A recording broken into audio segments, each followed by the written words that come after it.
Rasmi Yanga Sport Club imetangaza wachezaji watatu wa kigeni kwa mara moja kuelekea msimu wa 2026-2027. Wa kwanza anaitwa Albert Kangwanda, huyo anacheza winga ya kulia.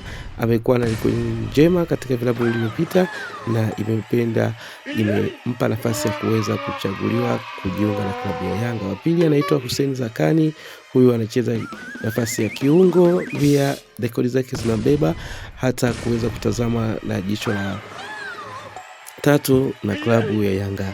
Watatu na wa mwisho ni striker la maana, anaitwa Sheikh Ibrahim Tule ambaye pia amecheza katika vilabu mbalimbali kuweza kung'ara, akiwa na jumla ya kuchangia